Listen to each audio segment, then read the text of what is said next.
Budget speech है sir. Page number 3 के ऊपर 6 नंबर पॉइंट है।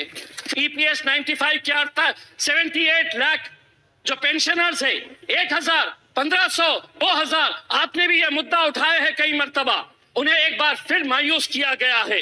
दूसरी बात, नमस्कार दोस्तों एक और नए वीडियो में आप सभी का बहुत बहुत स्वागत है। दोस्तों, सांसद इम्तियाज जलील जी ने ईपीएस 95 पेंशन धारकों की पेंशन बढ़ोतरी के मुद्दे को लेकर के मोदी को फटकार लगाई। वहीं वित्त मंत्री जी को भी इस बजट में ईपीएस 95 पेंशन धारकों की घोषणा न करने से वित्त मंत्री को भी फटकार लगाई। तो 78 लाख पेंशनरों की डिमांड है कि 7,500 रुपये प्लस महंगाई भत्ता उन्हें दिया जाए। है कि हम सबका विकास चाहते हैं। लोग खड़े हैं जिसके अंदर महिलाएं हैं, पुरुष है, बहुत सारे बुजुर्ग लोग हैं। ये वो लोग हैं जिन्होंने 30-30 साल, 40-40 साल नौकरियां किए हैं और उसके बाद उन्हें पेंशन दी जाती है। अगर मैं आपको आंकड़े बताऊंगा कि कितनी पेंशन दी जाती है तो शायद इस देश के अंदर रहने वाला हर इंसान का सर शर्म से झुकना चाहिए। मैं आदरणीय इस देश के पंतप्रधान नरेंद्र मोदी साहब से हाथ जोड़कर विनती करना चाहूंगा कि ये ईपीएस 95 का जो मसला है, जिसके तकरीबन पूरे देश के अंदर 67 लाख लोग जो है आज इस ईपीएस 95 के अंदर रजिस्टर्ड है, इसके बेनिफिशियरीज है, लेकिन हम इन्हें रिटायरमेंट के बाद कितना पैसा देते हैं। अब ये अगर इस बुजुर्ग महिला को अगर आप देखेंगे तो मेरे हिसाब से ये हमारी माँ हो सकती है, हमारी दादी हो सकती है। आप सोचिए कितने साल, 20 साल काम करने के बाद, एक कंपनी में काम करने के बाद आज इससे सरकार की तरफ से पेंशन मिलती है तो कितनी? 500 रुपया महीना मिलती है। जी हाँ, आपने बिल्कुल सही सुना है, 500 रुपया महीना। इस महिला को कोई नहीं है, आगे पीछे अपनी बहन के साथ रहती ही है। 500 रुपए के अंदर क्या होगा? ये दूसरी महिलाएं हैं, कितने साल काम किए हैं? 18 साल काम किए हैं, 784, यानी कि 800 रुपये भी नहीं है। इसका मतलब ये हुआ है कि हर रोज इन्हें कितना सरकार की तरफ से मिल रहा है। अगर हर रोज का अगर हम कैलकुलेशन करें तो किसी को 30 रुपये, किसी को 50 रुपये, उसमें जिंदगी गुजारेंगे। मैंने ये मुद्दा लोकसभा के अधिवेशन के अंदर आदरणीय मोदी जी मैंने उठाया था और मेरी उम्मीद थी कि आप जो कहते हैं कि हम सबका साथ, सबका विकास करना चाहते हैं, अगर ये लोगों का अगर विकास नहीं होगा तो कहीं ना कहीं हम देश के इन 67 लाख जो बुजुर्ग लोग हैं, जिसके अंदर महिलाएं हैं, पुरुष है, कहीं ना कहीं उनके साथ हम धोखा कर रहे हैं। मैं आने वाले अधिवेशन के अंदर दोबारा इस मुद्दे को आपके सामने रखना चाहूंगा और उम्मीद करना चाहूंगा कि महाराष्ट्र के केंद्र सरकार के लेबर मिनिस्टर हो, लेबर सेक्रेटरी हो, पंतप्रधान नरेंद्र मोदी जी आपके पास तक ये वीडियो मैं पहुंचाऊंगा और यकीन करूंगा कि आने वाले अधिवेशन के अंदर आप इसके ऊपर कुछ न कुछ फैसला करेंगे। हम आपका जाहिर सत्कार करेंगे, इस देश के अंदर हम आपकी वाहवाह करेंगे कि आपने इन गरीबों के, इन बुजुर्गों को। दोस्तों, ये पेंशन धारक अपने ही पैसे जमा करा रखे हैं सरकार के पास, उसी पैसे को मांग रहे हैं कि उनको कम से कम पेंशन 7,500 रुपये प्लस महंगाई भत्ता दिया जाए। इसी को लेकर के जगह जगह आंदोलन और प्रदर्शन कर रहे हैं।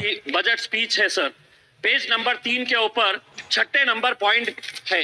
ईपीएस 95 क्या अर्थ है? 78 लाख जो पेंशनर्स है, 1000, 1500, 2000, आपने भी यह मुद्दा उठाया है कई मर्तबा, उन्हें एक बार फिर मायूस किया गया है। दूसरी बात, आशा वर्कर्स, आंगनवाड़ी वर्कर्स, ये हर कुछ महीनों के बाद आंदोलन करते हैं। आप ये छोटी छोटी बच्चियों को, माँ को जो प्रेग्नेंट है, उनका इलाज, उनका देखरेख करने का जो काम करती है, आपने उनको कहा कि हम आपको भी हेल्थ कवर के अंदर लेकर आएंगे, लेकिन आपकी पगार नहीं बढ़ने देंगे। 7,000 रुपये मिलते हैं आशा वर्कर्स को, आंगनवाड़ी वर्कर को पूरी मेहनत करने के बाद भी 15,000 रुपये मिलते हैं। आज क्या वजह है कि आज उत्तर प्रदेश का नौजवान जो है वो इजराइल में जाकर मजदूरी का काम करने के लिए तैयार है, क्योंकि वहां पर 1,37,000 रुपये सिर्फ मजदूरी करने के लिए उसे मिल रही है, और यहाँ पर हम 15,000, 7,000, 2,000 रुपये ईपीएस पेंशन के नाम के ऊपर, आशा वर्कर्स के नाम के ऊपर हम दे रहे हैं। 1 मिनट अध्यक्ष महोदय, 1 मिनट। बहुत चुभने वाली बात है, चुभने वाली इसलिए है कि बैंक और राइट ऑफ जो किया जा रहा है बड़े बड़े उद्योगपतियों का, यह आंकड़ा फाइनेंस मिनिस्टर को यकीनन पसंद नहीं आएगा। कितना राइट ऑफ किया गया है 2014 से 2023 तक? तो 14.56 लाख करोड़ रुपए की मैं बात कर रहा हूं। और रिकवरी कितनी हुई? तो रिकवरी महज 14.07% हुई है, यानी कि 86% रिकवरी कब होगी? और ऐसे मौके के ऊपर सिर्फ 30 सेकंड दीजिए, जब आप बड़े बड़े उद्योगपतियों का पैसा माफ कर रहे हैं, मेरे चुनावी क्षेत्र औरंगाबाद के अंदर 3,330 ऐसे सरकारी स्कूल हैं जिनके ऊपर पक्की छत नहीं है, टीन के शेड के नीचे ये बच्चे पढ़ते हैं। हम एसी बंद करने की बात कर रहे हैं और वो तपती धूप के अंदर टीन के शेड के नीचे पढ़ रहे हैं। सिर्फ 2 लाइन पढ़ता हूं। The worries about food have been eliminated through free ration for 80 crore people. यानी कि सरकार खुद मान रही है कि 140 करोड़ की आबादी के अंदर 80 करोड़ लोगों को हम मुफ्त राशन देने का काम कर रहे हैं। ये आपका विकास है। आपने खुद ने कबूला है 10 साल की आपकी उपलब्धि क्या है, तो आप 80 करोड़ लोगों को मुफ्त राशन देने का काम कर रहे हैं। ये फाइनेंस मिनिस्टर ने खुद अपने बजट स्पीच के अंदर कहा है। उसके बाद उन्होंने कहा है, विद द परस्यूट ऑफ सबका साथ, in these 10 years the government has assisted 25 crore people to get freedom from multidimensional poverty. हमने 25 करोड़ लोगों को गरीबी रेखा से ऊपर उठाया है। मल्टी डायमेंशनल पॉवर्टी क्या होती है, ये फाइनेंस मिनिस्टर ने हमको बताना चाहिए। यानी कि 80 करोड़ को मुफ्त राशन दे रहे थे, 25 करोड़ को आपने गरीबी रेखा के ऊपर उठाए हैं। 10 साल के अंदर 105 करोड़ लोग यानी कि गरीब थे, ये आप मान रहे हैं। ये आपकी 10 साल की उपलब्धि है। आपने ये कहा है कि हम 3 करोड़ घर बना रहे हैं। मुझे क्यों शक हो रहा है आपके आंकड़ों के ऊपर? क्योंकि मेरे चुनावी क्षेत्र औरंगाबाद के अंदर 60,000 लोग 2017 से एक सपना देख रहे हैं कि मोदी जी ने वादा किया था कि मार्च 2022 तक इस देश के अंदर हर बेघर को घर मिलेगा। और सिर्फ घर नहीं मिलेगा, घर में नल रहेगा और नल में जल रहेगा। घर देना तो बहुत दूर की बात है अध्यक्ष महोदय, एक घर का काम की शुरुआत भी नहीं की गई है। 60,000 लोगों को अगर आपने सपना दिखाए हैं, तो क्यों आप ये झूठा सपना दिखाए हैं कि 60,000 लोग को एक घर देना बहुत दूर की बात है, बनाया तक नहीं गया है। अध्यक्ष महोदय, हमारे माइनॉरिटी मिनिस्टर यहाँ पर बैठी हुई है, हम उनका बहुत आदर करते हैं। 2023-24 के अंदर आपने माइनॉरिटी का बजट 38% कम कर दिया। कितना बजट किया? तो 3097.60 करोड़ रुपीस माइनॉरिटी का बजट इस बार आपने बढ़ा दिया है। लेकिन हम आपसे पूछना चाहते हैं कि पिछले साल का जो बजट था उसके अंदर खर्च कितना किया गया है, ये आंकड़े भी आप दिखाया करिएगा। क्योंकि बजट अनाउंस तो किया जाता है लेकिन खर्च नहीं किया जाता है। आप मदरसों का बजट घटा दिए हैं और आपने प्री मैट्रिक स्कॉलरशिप यानी कि आपने मदरसे से आपको परहेज है, लेकिन बच्चों को स्कूल के अंदर तो जाने दीजिए। आपने प्री मैट्रिक स्कॉलरशिप का बजट भी 433 करोड़ से घटाकर आपने 326 करोड़ रुपीस लेकर आए। तो क्यों आप ये नारा देते हैं कि हम सबका विकास चाहते हैं? लोग खड़े हैं जिसके अंदर महिलाएं हैं, पुरुष है, बहुत सारे बुजुर्ग लोग हैं। ये वो लोग हैं जिन्होंने 30-30 साल 40-40 साल नौकरियां किए हैं और उसके बाद उन्हें पेंशन दी जाती है। अगर मैं आपको आंकड़े बताऊंगा कि कितनी पेंशन दी जाती है तो शायद इस देश के अंदर रहने वाला हर इंसान का सर शर्म से झुकना चाहिए। मैं आदरणीय इस देश के पंतप्रधान नरेंद्र मोदी साहब से हाथ जोड़कर विनती करना चाहूंगा कि ये EPS 95 का जो मसला है, जिसके तकरीबन पूरे देश के अंदर 67 लाख लोग जो है आज इस EPS 95 के अंदर रजिस्टर्ड है, इसके बेनिफिशियरीज है। लेकिन हम इन्हें रिटायरमेंट के बाद कितना पैसा देते हैं? अब ये अगर इस बुजुर्ग महिला को अगर आप देखेंगे तो मेरे हिसाब से ये हमारी माँ हो सकती है, हमारी दादी हो सकती है। आप सोचिए कितने साल, 20 साल काम करने के बाद, एक कंपनी में काम करने के बाद आज इससे सरकार की तरफ से पेंशन मिलती है तो कितनी? 500 रुपया महीना मिलती है। जी हाँ, आपने बिल्कुल सही सुना है, 500 रुपया महीना। इस महिला को कोई नहीं है, आगे पीछे अपनी बहन के साथ रहती ही है। 500 रुपए के अंदर क्या होगा? ये दूसरी महिलाएं हैं, कितने साल काम किए हैं? 18 साल काम किए हैं, 784, यानी कि 800 रुपये भी नहीं है। इसका मतलब ये हुआ है कि हर रोज इन्हें कितना सरकार की तरफ से मिल रहा है। अगर हर रोज का अगर हम कैलकुलेशन करें तो किसी को 30 रुपये, किसी को 50 रुपये, उसमें जिंदगी गुजारेंगे।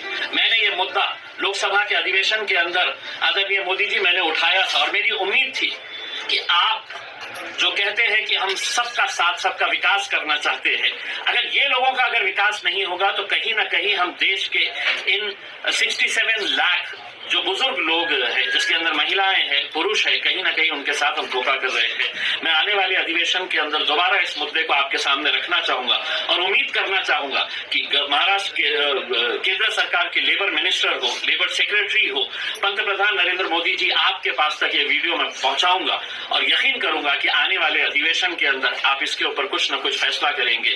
हम आपका जाहिर सत्कार करेंगे, इस देश के अंदर हम आपकी वाहवाह करेंगे कि आपने इन गरीबों के, इन बुजुर्गों को। आप चाहते हैं कि माइनॉरिटी के बच्चे और विशेषकर मुसलमानों के बच्चे सिर्फ चाय के ठेले लगाए, पंचर बनाने का काम करे, ऑटो रिक्शा चलाने का काम करे, यही काम करे, वरना जस्टिफाई करिए कि आप इतनी बड़ी जो मेजॉरिटी है माइनॉरिटी के अंदर की, उनका बजट हर 5 साल के बाद कैसे कम कर रहे हैं आप? क्या वजह है, क्यों? तो जी हाँ दोस्तों, आपने सही सुना कि इम्तियाज जलील जी ने EPS 95 पेंशन धारकों को, किसी को 700 पेंशन मिल रही है, किसी को 800 मिल रही है और किसी को 1000 पेंशन मिल रही है, जबकि सरकार का आदेश है कि मिनिमम पेंशन 1000 रुपये दी जा रही है, लेकिन 1000 रुपये भी मिनिमम पेंशन नहीं मिल रही है पेंशन धारकों को। इसी को लेकर के संसद में भी सांसदों ने जोरदार तरीके से पेंशन बढ़ोतरी के मुद्दे को उठाया है। तो छत्रपति साहू जी महाराज जी ने भी लोकसभा में EPS 95 पेंशन धारकों की मिनिमम पेंशन 9000 रुपये की जाए, इसको लेकर के डिमांड किए हैं। क्योंकि दोस्तों आप सभी को पता है कि ये EPS 95 पेंशन धारक 7-8 सालों से लगातार अपनी डिमांड को लेकर के सरकार के पास गुहार लगा रहे हैं, सरकार से मुलाकात कर रहे हैं, माननीय सांसदों से, माननीय मंत्री से, प्रधानमंत्री जी से, वित्त मंत्री, श्रम मंत्री जी से, सभी से लगातार मुलाकात कर पेंशन बढ़ोतरी की डिमांड कर रहे हैं। सभी ने आश्वासन भी दिया था, लेकिन आश्वासन अभी तक नहीं पूरा हुआ। EPS 95 पेंशन धारकों को जब बजट में घोषणा ना हुई तो माननीय NAC के राष्ट्रीय महासचिव बीरेंद्र सिंह राजावत जी दिल्ली में पहुंचकर सांसदों से मुलाकात किए और मंत्रियों से भी मुलाकात किए। दोस्तों जैसे कि आप तस्वीर में देख सकते हैं, केंद्रीय श्रम राज्य मंत्री सुश्री शोभा करंदलाजे जी से भी बीरेंद्र सिंह राजावत जी ने मुलाकात की। उसके अलावा आप तस्वीरों में देख सकते हैं एडिशनल CPFC चंद्रमौली चक्रवर्ती जी से माननीय बीरेंद्र सिंह राजावत जी और रमेश बहुगुणा जी ने मुलाकात कर पेंशन बढ़ोतरी कब तक की जाएगी इसके बारे में चर्चा की। और वहीं छत्रपति साहू जी महाराज जी से भी माननीय बीरेंद्र सिंह राजावत जी ने मुलाकात की। छत्रपति साहू जी महाराज ने लोकसभा में जोरदार तरीके से EPS 95 पेंशन बढ़ोतरी के मुद्दे को उठाया है। अध्यक्ष महोदय, on the 5th of August 2024, I had raised the question regarding the Employees Pension Scheme 95, a copy of which I am herewith attaching for your ready reference. I have till date not received any reply so far from the government in this regard. The EPS 95 scheme is associated with 75 lakhs pensioners and it has enough funds to increase the pensions, especially the minimum pension, which I had suggested to be 9,000 rupees per month, and that it be linked to the index of inflation. This may be taken up seriously, sir. Justice delayed is justice denied. Thank you, sir. दोस्तों देख सकते हैं तस्वीरों में कि सभी सांसदों और मंत्रियों जी से माननीय बीरेंद्र सिंह राजावत जी ने मुलाकात कर पेंशन बढ़ोतरी कराने का आग्रह किया है। दोस्तों यह वीडियो या जानकारी पसंद आए वीडियो को लाइक करेंगे, इस चैनल पर नए हैं चैनल को सब्सक्राइब कर लेंगे और वीडियो को ज़्यादा से ज़्यादा शेयर करेंगे। धन्यवाद।